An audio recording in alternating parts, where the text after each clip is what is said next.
Hello there. Welcome back to Thriving Generation with Dr. G. It's another exciting day and a good day to thrive. Today we have with us a thriving guest, and this is exciting because he is my mentor, he is my friend, and we are going to learn a lot today. Please, let's go straight into the conversation and meet our guest for today.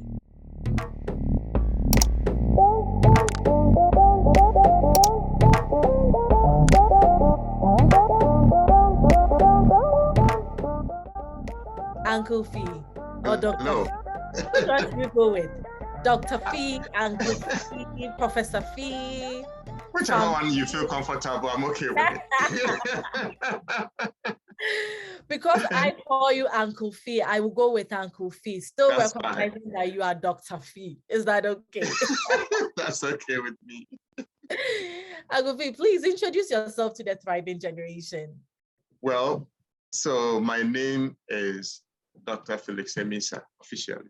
But you can call me Uncle Fee as you are calling me now. Most people call me Felix. I'm okay with it. My family, my siblings will call me Bra Fee. Whatever name that you feel comfortable, I'm totally fine with it. But officially, my name is Dr. Felix Amissah. That's awesome. Since we are going to talk about intellectual wellness today and the importance of getting education, how about we start with your educational background? Where did you start from and where are you now? Well, I think it would be a disservice if I don't specifically state where I was born. So I was born in a small coastal community in Ghana, West Africa, within the central region. It's of the coast via Sanyabreku. The name of the place is Gumua Ojobi. Okay. That is where I grew up to where I had my primary education. My dad, at that time, I was lucky. He was the primary school head teacher, and my mother is a subsistence farmer. So the luck here that I'm talking about, being lucky means that when my dad is going to school, I would always follow him, even at the tender age. Before my school age of 6 years, I was still attending school. So that is where I had my primary education. In those days, we have the primary education, you go to middle school, and then middle school is where you write your common entrance exam, and then you go to secondary school. But I was able to continue till I finished the elementary school, which ends at Form 4. So you write the middle school living certificate, and I did write the middle school living certificate. And then at that time, I was in secondary school, Form 2, and I attended Winneba Secondary School. Okay. So over there too, I was able to kind of, should I say, I had the opportunity to be a day student for the first 3 years. And then I went to stay with the senior housemaster. Okay. So, and my relationship with him was interesting. He was a biology teacher, and I found interest in biology. And I was kind of trying to know more. I was interested in science. So we got that relationship going, and then he offered to let me come and stay with him. So I stayed with him till I finished Form 5. And then from there, I went to St. Augustine's College for sixth form.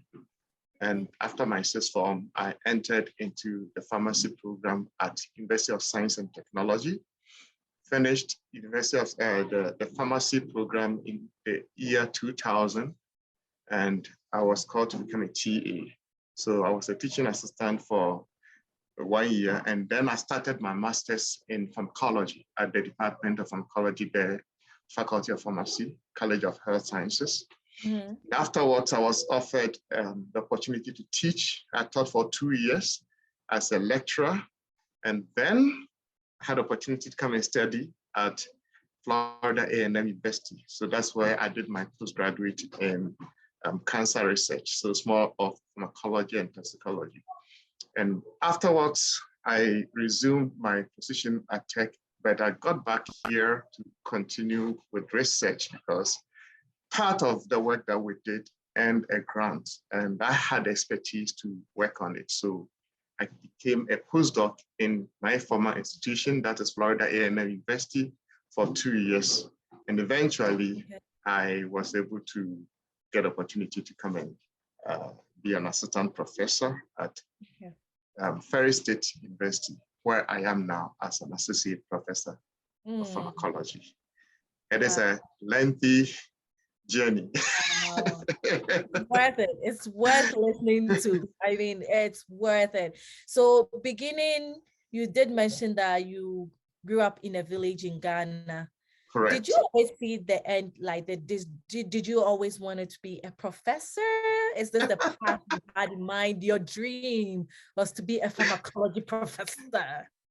Seriously speaking, at a tender age, when I was in elementary school, like around class 4, class 5, I had an elderly friend who used to call me professor, and I didn't even know what professor means. Oh. He realized I love books. Okay. And I had an uncle who was very, very smart. He had a lot of books. And sometimes when my parents are not around, I would sneak into his room and pick some of his books and I pause on, what do you call it? Health science. It has some strange name, tropical science. Okay. So even in elementary school, I was reading it and I found it interesting. What is this?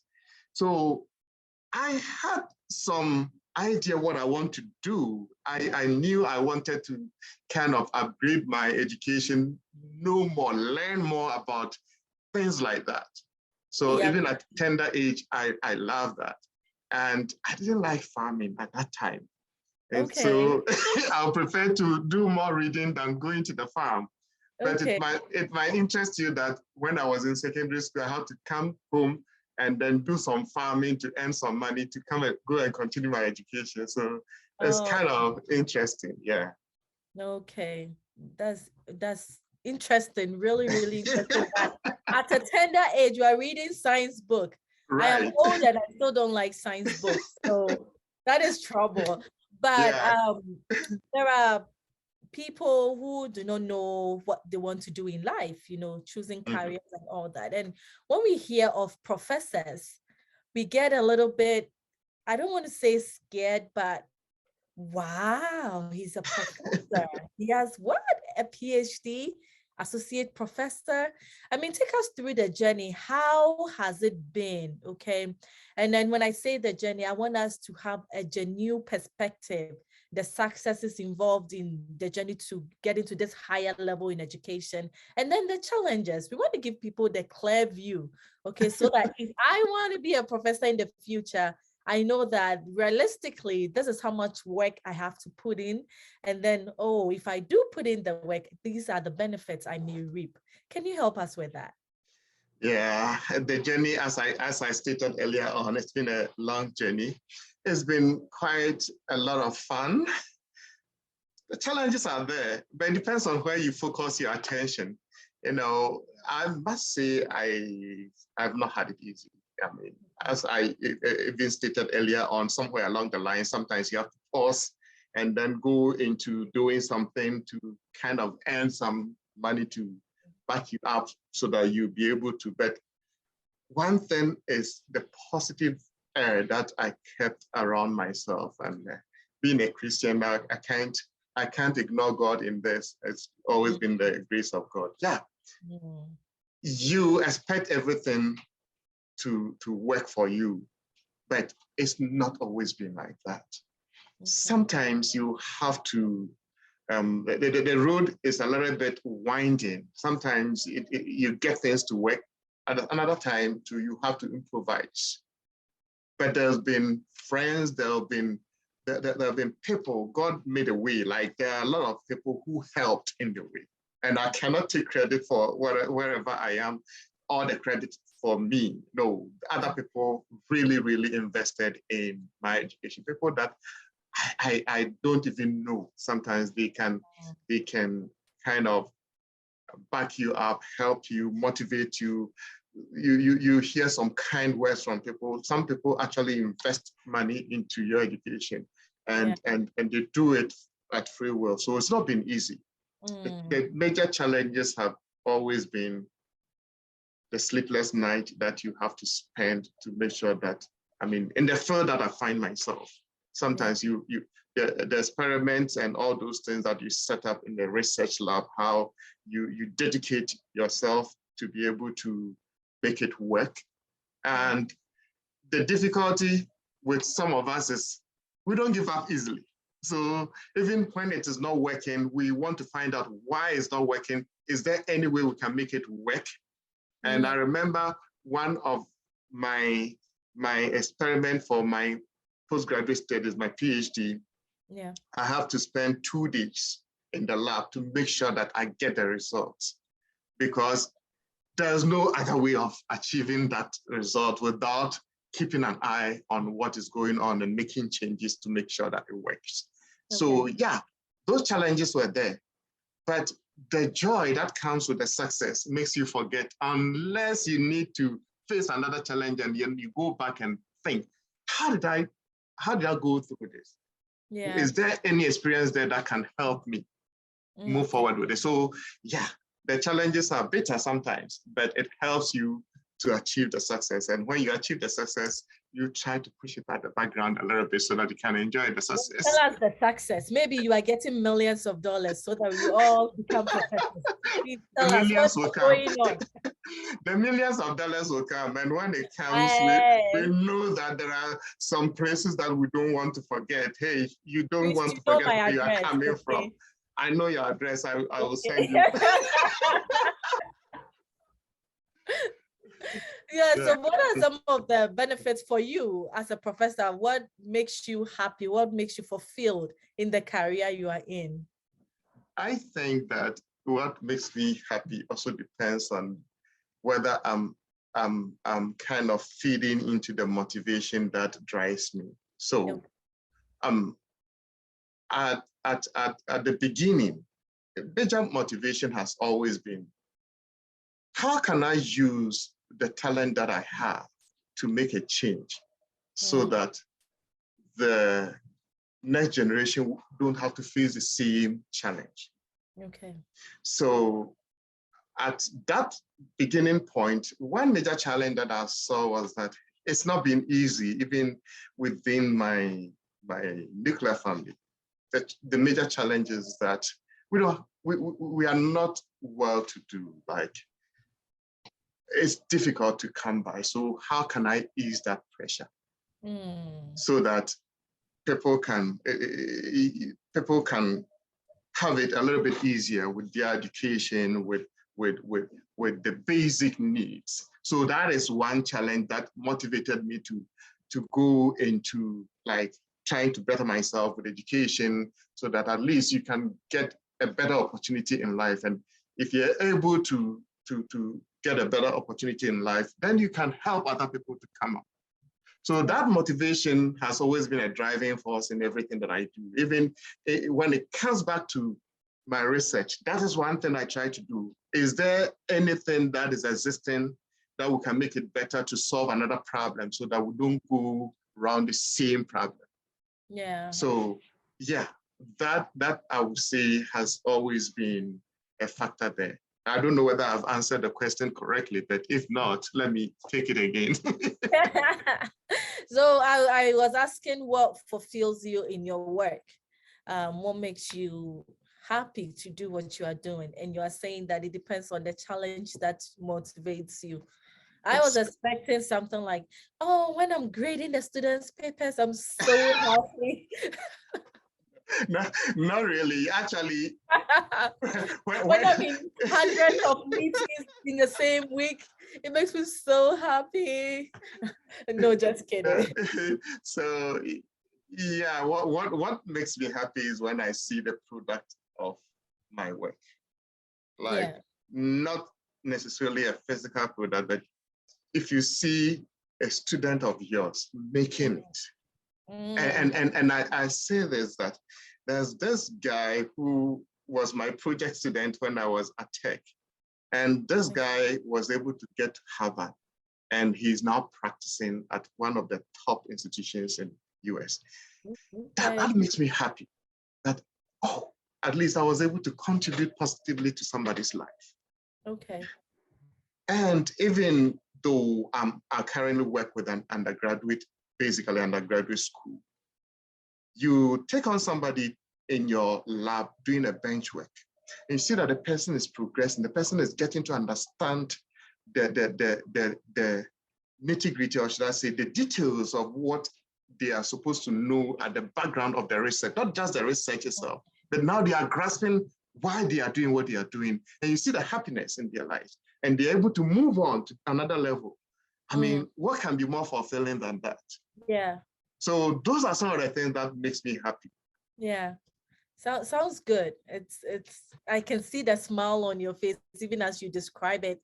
I can tell that, wow, okay, he's really enjoying what he's doing, which is Right, good, right. which is good. So what advice would you give to us younger people, or even not necessarily younger, who are still trying to find what gives us joy in terms of career? I don't know, can you help us in that area? Well, one major secret is always try to do what makes you happy. That's one major secret. Now, why do I say that? Well, currently, where I am, for instance, mostly it's a teaching institution, but there's opportunity to do research. Okay. There's opportunity for service.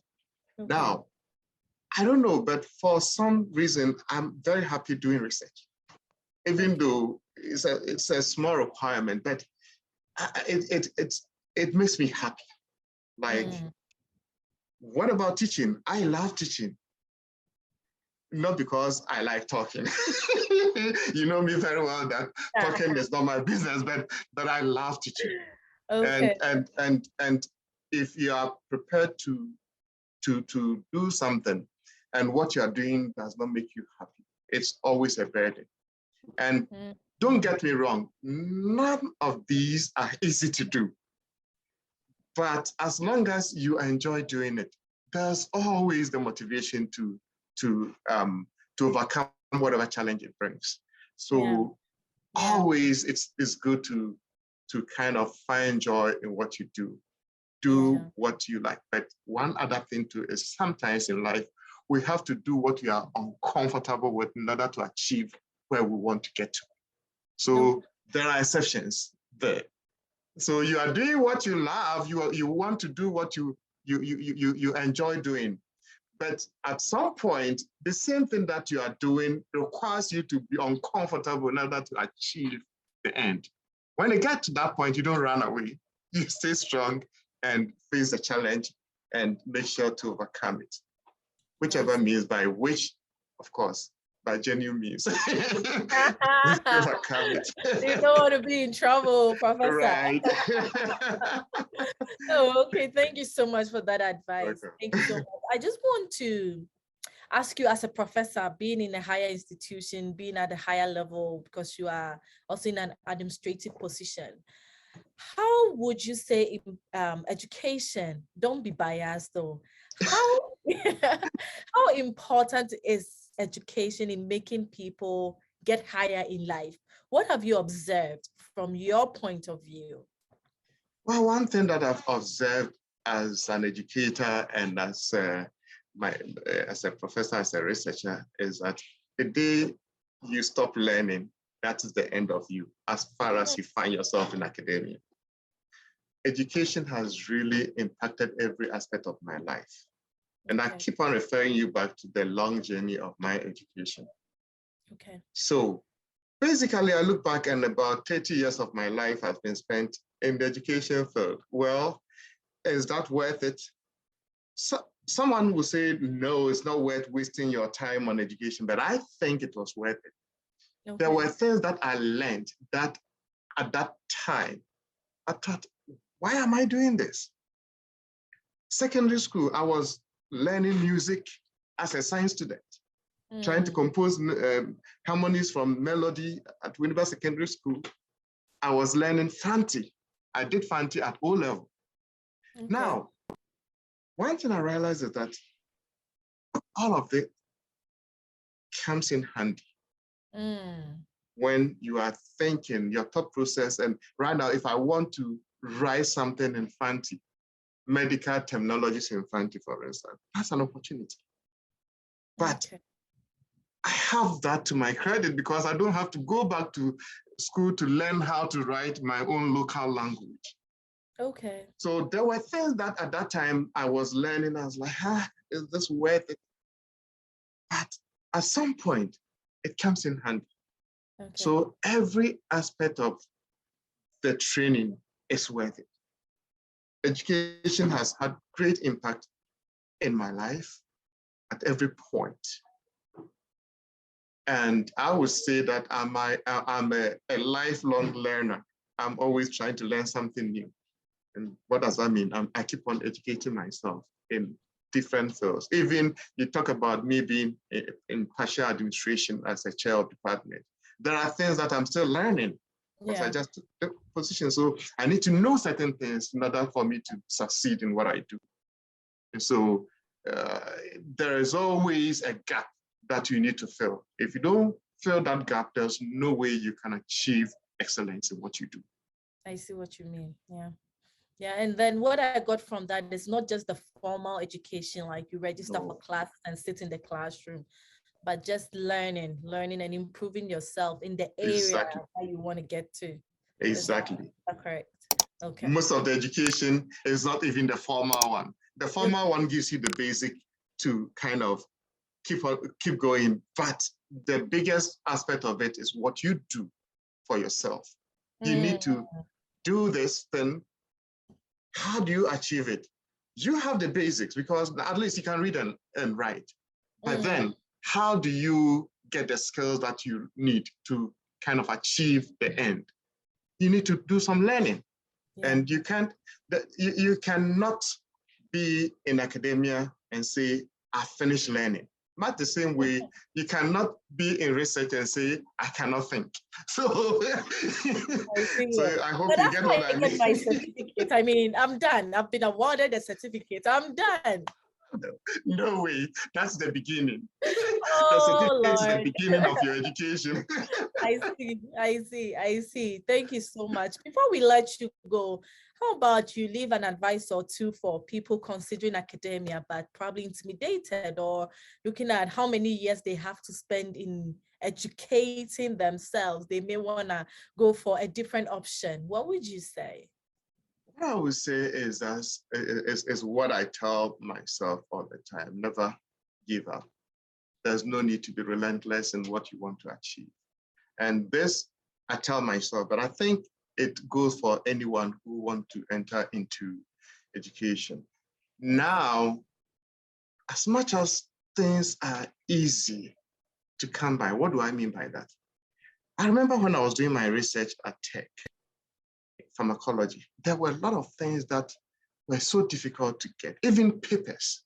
At that time, we didn't have the digital system, the internet that we have now. It was kind of coming up, but it wasn't easy to get access. So you go to the library and then make a photocopy and then read it. But now everything is on the internet. Access is available. So yeah, it makes life a little bit easier, but it's also challenging because the level at which some of the fields have attained, it's challenging. So all this intimidation and all the opportunities are there. It is up to you to make use of them. But there is always a reason not to do what you want to do. You can find good reasons not to do what you want to do. But if you have the will, there's always a way. You will be able to, as long as you don't give up. So that is my piece of advice. Wonderful. Wonderful. Thank you so much. We appreciate your time. We appreciate the insight you've shared. I hope somebody listening to us will take a thing or two and be motivated to take action in their own lives. So thank you so much, Dr. Felix, Uncle Fee, for joining us today. You're always welcome. That is great. So listeners out there, if you have questions for Uncle Fee, please Feel free to put that in the comments below. We'll be back to check that out and make sure we respond. Also, what did you learn from this conversation and what actions are you going to take? Maybe this is the time for you to get the next degree or the next certificate, or start even researching on the thing you really, really desire to do in life. But if you've stayed with us to this very point, I hope you like this video and subscribe if you haven't done so already. And we'll see you in the next one. Bye.